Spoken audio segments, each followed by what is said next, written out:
السلام علیکم اسٹوڈنٹس، ہم آئینی ادارے اور عہدے پڑھ رہے ہیں اور اس میں جو ہمارا لاسٹ ٹاپک تھا قومی اقتصادی کونسل، نیشنل اکنامک کونسل، یہ ہمارا پریویس ٹاپک تھا اور اسی سے ملتا جلتا ہمارا آج نیکسٹ ٹاپک ہے جو ہے قومی مالیاتی کمیشن، نیشنل فائنانس کمیشن۔ آپ نے اکثر نیوز میں سنا ہوگا NFC کا اجلاس ہو رہا ہے، NFC نے یہ پالیسی تشکیل دی ہے یا NFC نے یہ ریکمنڈیشنز دی ہیں۔ تو بیسکلی جو NFC ہے یہ قومی مالیاتی کمیشن کی ہی ایبریویشن ہے، نیشنل فائنانس کمیشن جسے ہم کہتے ہیں۔ یہ کمیشن قومی سطح پر بنایا گیا ہے، یعنی یہ مرکزی حکومت کے اندر یہ بنایا جاتا ہے۔ یہ کمیشن صدر بناتا ہے بیسکلی، لیکن وزیر اعظم کے مشورے سے اس کمیشن کو ترتیب دیتا ہے۔ اس کمیشن کے اندر مرکزی حکومت کا وزیر مالیات ہوتا ہے، چاروں صوبائی حکومتوں کے جو وزیر مالیات ہیں وہ ہوتے ہیں، اور اس کے علاوہ جو دیگر ارکان ہیں وہ وزیر اعظم صوبائی گورنروں کی سفارش پر وزیر اعظم اور صدر مقرر کرتے ہیں۔ اپریل 19 یعنی بیسکلی اس کمیشن کے سارے افراد کا جو تقرر ہے آئینی طور پر وہ صدر کرتا ہے، لیکن وہ وزیر اعظم کے مشورے کا پابند ہوتا ہے، اور جب وہ صوبوں سے لیتا ہے صوبائی وزیر مالیات کے علاوہ جب وہ صوبوں سے اور افراد کو اس کمیشن کے اندر شامل کرتا ہے تو وہ جو صوبائی گورنرز ہیں ان سے اور وزیر اعظم دونوں سے مشورہ لیتا ہے، اور اس کے ارکان کی تعداد کوئی فکس نہیں ہے، یہ صدر نے خود منتخب کو نامزد کرنا ہوتا ہے۔ اور یہ جو تھا کمیشن 1973 میں اس کو ایک کمیشن کی ریکمنڈیشنز آئین کے اندر تھیں، لیکن اس کا جو پہلا اجلاس ہے وہ 1991 میں بلایا گیا تھا، اور بیسکلی اس اجلاس میں وسائل اور آمدن کی مرکز اور صوبوں میں تقسیم کے بارے میں اہم فیصلے ترتیب دیے گئے تھے، یعنی وسائل جو پورے ملک کے وسائل ہیں ان کو ہر صوبے کی ضرورت کے مطابق کیسے تقسیم کیا جائے گا، اور آمدن کو کیسے تقسیم کیا جائے گا، جو ریونیو ٹیکس وغیرہ جو پورے ملک سے حاصل ہوتا ہے اس کو مختلف صوبوں میں کن بیسس کے اوپر تقسیم کیا جائے گا، یہ سارے فیصلے یہ مالیاتی کمیشن بیسکلی کرتا ہے۔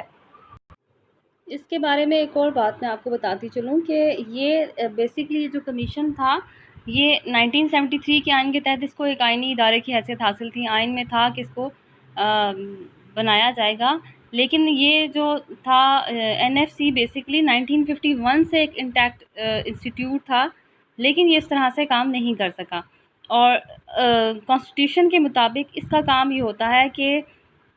یہ ڈیزائن کرتی ہیں ان فائنینشیل فارمولاز کو جو اکنامک ڈسٹریبیوشن کرتی ہیں پروونشل اور فیڈرل گورنمنٹ کے درمیان، یعنی ایسے کوئی اقتصادی یہ فارمولاز بناتی ہے، ایسے اقتصادی پالیسیز بناتی ہے جو کہ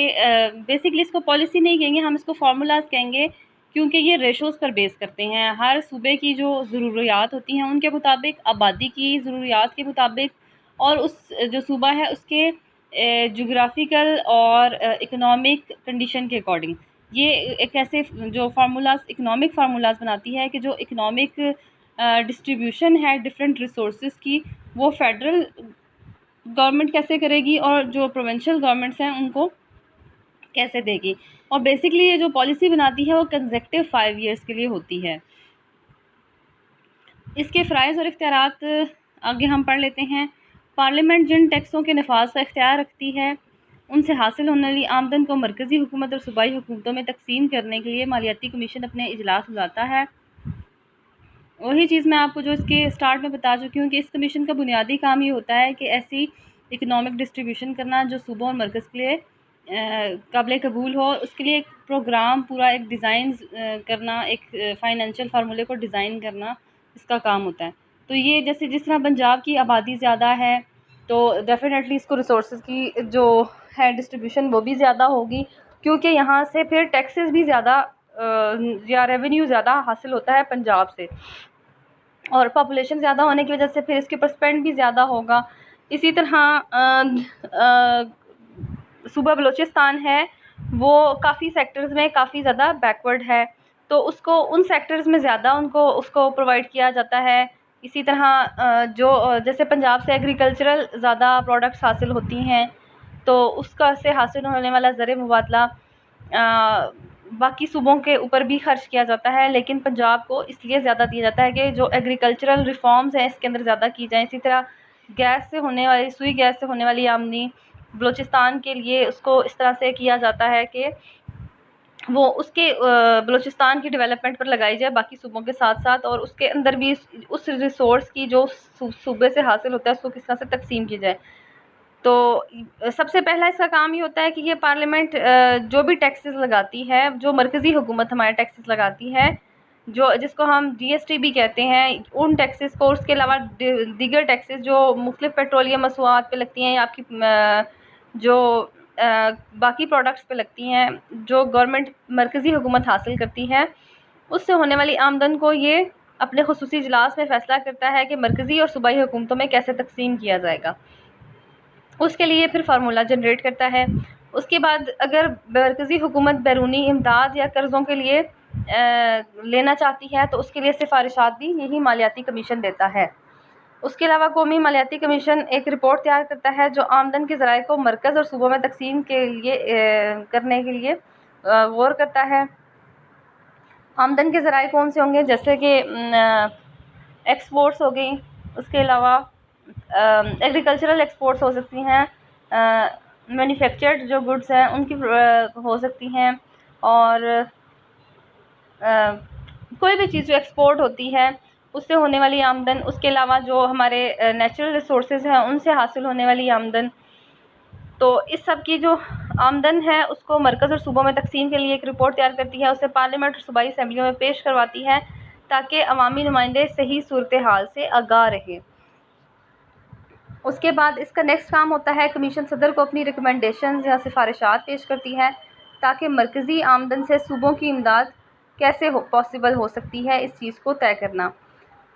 اب مرکزی آمدن کون سی ہوتی ہے کہ مرکزی حکومت کے پاس سب سے زیادہ اختیار ہوتا ہے ٹیکسز لگانے کا۔ تو مرکزی حکومت بیسیکلی ہر جتنی بھی چیز ہیں، انڈسٹریز ہیں، پروڈکٹس ہیں، ان کے اوپر ٹیکسز لگا کے جو آمدن حاصل کرتی ہے اس کو صوبوں میں کیسے تقسیم کیا جا سکتا ہے۔ اور کمیشن اپنی جو رپورٹ ہے صدر کو پیش کرتا ہے، یہ بھی اس کے فرائض میں شامل ہے۔ اس میں ریونیو کی تقسیم، ریونیو بیسیکلی ہم پیسے کو ہی کہہ سکتے ہیں جو ٹیکسز سے آ سکتا ہے، مختلف ذرائع آمدن سے ملک کے اندر تک ہوتا ہے۔ قرضوں کی وصولی، قرضوں کا طریقہ کار اور محصولات یعنی ٹیکسز کے بارے میں تفصیلات دی جاتی ہیں۔ صدر ریونیو کی تقسیم میں رد و بدل کرنے کا اختیار رکھتا ہے۔ تو یہاں پر یہ جو ہماری ہے یہ قومی مالیاتی کمیشن، اس کا اختیارات اور فرائض ختم ہو جاتے ہیں۔ آپ کو میں نے قومی اقتصادی کونسل پڑھائی تھی اور قومی مالیاتی کمیشن، ان دونوں میں نا ایک ڈفرینس ہے تھوڑا سا۔ جو قومی اقتصادی کونسل ہے بیسیکلی یہ ملک کی معاشی حالت کا جائزہ لیتی ہے، اس کے لیے اقدامات کرتی ہے اور اس کے لیے مختلف منصوبے بناتی ہے، جبکہ جو مالیاتی کمیشن ہے نا بیسیکلی یہ اس کا تعلق فائنینس سے، پیسے سے ہے۔ یہ ملک کے اندر ہونے والی جو آمدنی ہے اور جو اس آمدنی کی تقسیم ہے مرکز اور صوبوں میں، اس کے مطابق کوئی فارمولاز بناتی ہے اور پھر اس کے مطابق جائزہ لیتی ہے کہ یہ اس کے مطابق مختلف صوبوں کو ان کا حصہ مل رہا ہے نہیں، اور اس کے لیے سفارشات دیتی رہتی ہے، اور پارلیمنٹ اور صدر دونوں کو اپنے جو اقدامات ہیں ان سے آگاہ کرتی رہتی ہے۔ نیکسٹ جو آئینی ادارہ ہے وہ ہے مشترکہ مفادات کی council, council of common interest. اور یہ جو کامن انٹرسٹ کی کونسل ہے یہ آئین کے آرٹیکل 153 کے تحت بنائی گئی ہے۔ اس کی رکنیت کن افراد کو حاصل ہوتی ہے؟ یہ 4 صوبائی جو وزرائے اعلیٰ ہیں وہ مشترکہ مفادات کی کونسل میں شامل ہوتے ہیں۔ وزیر اعظم اس کونسل کا چیئرمین ہوتا ہے اور 4 وفاقی وزراء شامل ہوتے ہیں۔ وفاقی وزراء وزیر اعظم اپنی مرضی سے لیتا ہے، اپنی کابینہ میں سے لے سکتا ہے۔ 4 وفاقی وزراء ان کو خود وہ تقرر کرتا ہے وزیر اعظم، اور 4 صوبائی جو وزرائے اعلیٰ ہیں۔ یعنی یہ جو مشترکہ مفادات کی کونسل ہے ملک کے اہم ترین جو عہدیدار ہیں، انتظامیہ کے اہم ترین عہدیدار وزیر اعظم، 4 وزرائے اعلیٰ اور 4 وفاقی وزراء، ان پر مشتمل ہے۔ اور کونسل کا چیئرمین ویسے وزیر اعظم خود ہوتا ہے، لیکن اگر وہ چاہے تو کسی بھی اپنے سینئر وزیر کو یہ عہدہ دے سکتا ہے۔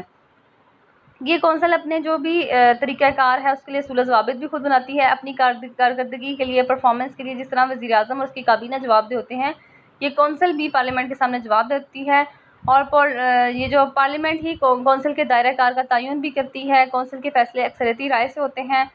اور اس کا کونسل کا پہلا اجلاس بھی پہلی مرتبہ 1991 میں بلایا گیا تھا، جس میں دریائے پانی کی تقسیم کے مسئلے پر غور کیا گیا تھا۔ دریائے پانی کس کے درمیان تقسیم ہوا ہوگا؟ مختلف صوبوں کے درمیان، ٹھیک ہے۔ تو مشترکہ مفادات کا مطلب یہ ہوگا کامن انٹرسٹ، جو صوبوں کے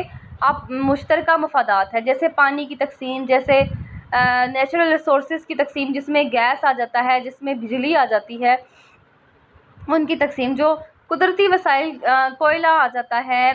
کوئی بھی ایسی تیل اگر کسی ملک سے نکلتا ہے یا پاکستان سے تیل دریافت ہو جاتا ہے، اللہ کرے ایسا ہو، تو اس طرح کی جو چیزیں ہوتی ہیں، ان کی تقسیم کے متعلق جو کونسل مختلف فیصلے کرتی ہے، اس کو مشترکہ مفادات کی کونسل کہتی ہیں۔ اس کے علاوہ مختلف صوبوں کے درمیان مختلف جو ایسے وسائل ہیں، ان کی تقسیم کے بارے میں تنازعات پیدا ہوتے ہیں، ان تنازعات کا بھی یہ حل کرتی ہے۔ مشترکہ مفادات کی کونسل بیسیکلی وفاقی ضروریات کے تحت بنائی گئی ہے، اور یہ مرکزی حکومت اور صوبوں میں تعاون کی فضا پیدا کرتی ہے اور وسائل کی تقسیم کے لیے بنیادی منصوبہ بندی کرتی ہے۔ یعنی اس نے کسی ملک کے یا پاکستان کے آئینی ادارہ ہے، تو پاکستان کے جو وسائل کی تقسیم ہے، ان کے لیے منصوبہ بندی یہ کرتی ہے۔ اس کا جو پہلا فرض ہے وہ یہ ہے کہ صوبوں کے درمیان پیدا ہونے والے تنازعات کو حل کرنا۔ مختلف صوبوں میں دریائے پانی کی تقسیم۔ دریائے پانی کی تقسیم کا مسئلہ اس لیے آتا ہے پاکستان میں کہ پاکستان ایک تو زرعی ملک ہے، یہاں پانی کی ضرورت ایگریکلچر کے پوائنٹ آف ویو سے ہر وقت رہتی ہے، اور اس کے علاوہ پاکستان کے اندر ڈیمز کی اچھی خاصی کمی ہے، تو بارش جب نہ ہو تو پاکستان میں پانی کی اچھی خاصی کمی ہو جاتی ہے۔ تو دریائی پانی کی تقسیم کے تنازعات کو یہ حل کرتی ہے کہ مختلف صوبے کو اس کی ضرورت کے مطابق کتنا پانی ملنا چاہیے، کیونکہ اگر ایک صوبہ جس کی جیسے پنجاب ہے، یہ ایگریکلچرل علاقہ ہے، سندھ ہے، یہ بھی ایگریکلچر ہے، لیکن بلوچستان میں ایگریکلچر نہیں اتنی ہوتی، تو اس کو ڈیفینیٹلی پانی کم ملے گا، تو زیادہ پانی ان علاقوں کو ملے گا جہاں پر آبادی بھی زیادہ ہے اور ایگریکلچرل لینڈز ہیں۔ اس کے علاوہ گیس اور بجلی کی ترسیل کے مسائل کو یہ حل کرتی ہے، اور اس کے لیے اسے ماہرین کی مدد حاصل ہوتی ہیں۔ اس کے علاوہ بین الحکومتی تنازعات کے فیصلے کونسل خود کرتی ہے۔ بین الحکومتی یعنی دو حکومتوں کے درمیان، وہ حکومتیں کون سی ہوتی ہیں؟ وہ ایک ملک کے اندر حکومتیں، جو مختلف صوبوں کی حکومتیں ہیں، پنجاب کی، سندھ کی، KPK کی، بلوچستان کی، ان حکومتوں کے کوئی تنازعات ہوتے ہیں جن کا تعلق وسائل کی تقسیم ہو، تو اس کو فیصلہ بھی کونسل کرتی ہے۔ زیادہ پیچیدگیاں ہوں تو کونسل کمیشن مقرر کر سکتی ہے، جو ماہرین پر مشتمل ہوتا ہے، اور یہ کمیشن اپنی سفارشات کونسل کو پیش کرتا ہے، اور کونسل ان سفارشات کی روشنی میں اپنا فیصلہ دیتی ہے۔ ظاہر ہے کہ اس کمیشن کے اندر سارے کے سارے جو حکومت کے افراد ہیں وہ شامل ہیں، جو حکومتی افراد ہیں، تو اتنی زیادہ یہ اتنے ڈیٹیلز میں نہیں جا سکتی، اس لیے اگر کوئی ایسا مسئلہ ہو تو یہ پھر ماہرین کو دے دیتی ہیں ایک کمیشن بنا کر۔ وہ کمیشن جب اپنی رپورٹ دیتی ہے تو اس رپورٹ کی روشنی میں پھر مشترکہ مفادات کی کونسل کو فیصلہ دیتی ہے۔ اگر کسی فریق کو اختلاف ہو تو وہ فیصلے پر نظر ثانی کا اختیار پارلیمنٹ کو حاصل ہے۔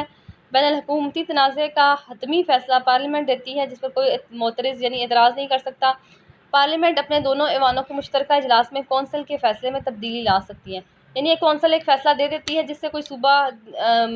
غیر مطمئن ہے، جن دو حکومتوں نے وہ کیس کروایا ہے وہ غیر مطمئن ہے، تو پھر ایسی صورت میں پارلیمنٹ کے دونوں ایوانوں کے مشترکہ اجلاس میں اس فیصلے کو بدلا جاتا ہے۔ مشترکہ مفادات کی کونسل ایک بااختیار ادارہ ہے۔ ایک کونسل کے فیصلوں پر عمل درآمد کرانے کی ذمہ داری مرکزی اور صوبائی حکومتوں پر دستور کے توسط سے عائد کی گئی ہے، اور مرکزی اور صوبائی حکومت یا مرکز اور قبائلی علاقے یا صوبائی اور قبائلی علاقے کے مابین پیدا ہونے والے تنازعات کے حل بھی کونسل ہی کرتی ہے۔ یعنی یہ نہیں ہے کہ صرف صوبوں کے تنازعات ہوں گے، بلکہ مرکزی اور صوبائی حکومتوں کے درمیان، یا مرکز اور قبائلی علاقوں، یا صوبے اور صوبے کے ساتھ جو ملحقہ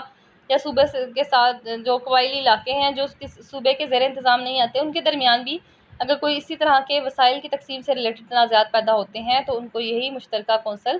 ان کو طے کرتی ہے۔ اس کے علاوہ مشترکہ مفادات کی کونسل تیل، گیس، معدنیات اور بجلی کے امور پر غور کرتی ہے، اور ایسی قومی پالیسی بناتی ہے جو وفاقی اور صوبائی حکومتوں کو قابل قبول ہو۔ یعنی یہ پالیسی میں یہ چیک کرتی ہے کہ کس صوبے کی کتنی ضروریات ہیں، اس کے مطابق اس کو کتنا تیل، گیس، قدرتی اور معدنیات وغیرہ کس طرح سے صوبوں کو ان کی تقسیم کی جائے ان کی ضروریات کے مطابق، اور ایسی پالیسیز بناتی ہے کہ صوبے بھی مطمئن رہیں اور مرکزی حکومت بھی۔ کونسل مرکزی حکومت کے تحت کام کرنے والے بعض اداروں مثلاً PIDC، ریلوے، PIA، وابڈا وغیرہ کے لیے پالیسیاں ترتیب دیتی ہے۔ اس ضمن میں صوبوں کو بھی اعتماد میں لیا جاتا ہے، یعنی مرکزی حکومت کے اندر جو کام جو ادارے کرتے ہیں جن کا تعلق کچھ وسائل سے ہے، جیسے کہ ملکی وسائل سے ہے، جس طرح کہ پی آئی اے ہے وہ ایویشن اتھارٹی ہے، لیکن ملکی جو ہے وسائل اس سے اس کا تعلق ہوتا ہے. اسی طرح گیس کا، اسی طرح وابڈا کا تعلق ہے بجلی سے. تو اس طرح کے جو حکومت کے اندر وہ ادارے آتے ہیں جن کا تعلق کسی طرح فائنینسز سے ہے اور ان کی تقسیم سے ہے، اس سلسلے میں بھی وہ ان اداروں کے لیے بھی یہ پالیسیاں بناتی ہیں، اور اس میں پھر صوبوں کو بھی اعتماد میں لیا جاتا ہے، صوبوں سے پوچھ کر یہ بنائی جاتی ہیں. اسی طرح پارلیمنٹ خود بھی وقتاً فوقتاً کونسل کو کچھ فرائض سونپتی رہتی ہے، اور ان کے لیے یہ کونسل پھر پابند ہوتی ہے کہ ان سے متعلق کوئی رپورٹ تیار کر کے پارلیمنٹ کو پیش کرے. اس طرح یہ ہمیں 3 ادارے پڑے ہیں، آپ نے ان تینوں کو مکس نہیں کرنا. قومی اقتصادی کونسل کا کام یہ ہے کہ وہ ملک کی معیشت کی کا جائزہ لیتی ہے اور معاشی حالت کا جائزہ لے کر اپنی ایک پالیسی ترتیب دیتی ہے، اور اس میں صوبوں کا تعاون اسے حاصل ہوتا ہے. صوبوں کے ساتھ مل کر مرکزی اور صوبائی حکومتوں کے لیے ایک معاشی پالیسی کو ترتیب دینا قومی اقتصادی کونسل کا کام ہے. قومی مالیاتی کمیشن کا کام یہ ہوتا ہے کہ ملک سے حاصل ہونے والا جو ریونیو ہے، مرکزی حکومت کا جو ٹیکسز ہیں، ان کو صوبائی اور مرکزی حکومتوں میں ایک فارمولے کے تحت ایک فارمولہ کریٹ کر کے ان کو تقسیم کرنا، اور ایک ایسی پالیسی بنانا جو 5 ایئرس تک اس فارمولے کے اکارڈنگ ملک کا جو پیسہ ہے وہ مرکز اور صوبوں میں اس فارمولے کے اکارڈنگ تقسیم ہوتا رہے. اور مشترکہ مفاداتی کونسل کا تعلق ان ریسورسز سے، ان وسائل سے ہے جن کا تعلق چاروں صوبوں سے ہوتا ہے، اور یہ صوبوں کے جو وسائل کی تقسیم ہے، مختلف معدنیات آپ کہہ سکتے ہیں، قدرتی چیزیں کہہ سکتے ہیں، ان کی وسائل سے ریلیٹڈ، جس میں پانی آ جاتا ہے، بجلی، گیس وغیرہ آ جاتی ہیں، یہ جو کونسل ہے یہ حتمی فیصلے لیتی ہے. اور اگر صوبوں اور مرکز، بیسکلی یہ مرکز اور صوبوں کے جو تنازعات ہیں صوبوں کے آپس میں، جس کو بین الحکومتی تنازعات بھی کہتے ہیں، صوبوں کے مرکز سے اور صوبوں کے مرکزی حکومت کے قبائلی علاقوں سے یا صوبائی حکومتوں کے قبائلی علاقوں سے،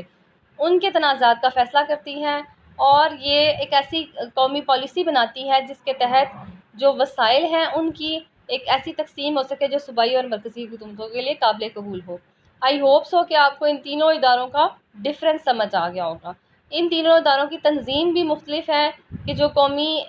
جو مشترکہ مفادات کی کونسل ہے، اس میں وزیر اعظم، وزرائے اعلیٰ اور 4 جو وفاقی وزراء ہیں وہ ہوتے ہیں. مالیاتی کمیشن میں وزیر مالیات ہوتے ہیں چاروں صوبوں کے اور مرکزی حکومت کا. اور جو قومی اقتصادی کونسل ہے، اس میں بھی جو اس کا چیئرمین ہے وہ تو وزیر اعظم ہوتا ہے، اور اس کے علاوہ جو باقی صوبوں سے ہیں وہ افراد دیے جاتے ہیں جنہیں وزیر اعلیٰ نامزد کرتا ہے. تو بیسیکلی تینوں کا کام فائنینسز سے یا اکنامکس سے ہے، ملک کی اکنامک پالیسی بنانا، اس کو جو اکنامک جو ملک کے اندر کوئی بھی سچویشن چل رہی ہو اس کے اکارڈنگ اکنامک پالیسی کو ڈیولپ کرنا. اس کے اکارڈنگ پھر مالیاتی کمیشن کا کام ہوتا ہے کہ جو ٹیکسز وغیرہ ہیں یا پیسہ ہے، ریونیو ہے، اس کو ڈفرینٹ جو صوبے ہیں اور مرکز ہیں ان کے درمیان تقسیم کروانا. اور مشترکہ مفادات کی کونسل کا کام ہوتا ہے کہ جو صوبوں اور مرکز کے درمیان تعاون کی فضا قائم کرنا، اور جو وسائل کی تقسیم ہے جس کا تعلق مشترکہ طور پر مرکز اور صوبوں سے ہے، اس کی ایک صحیح اور منصفانہ تقسیم ہے.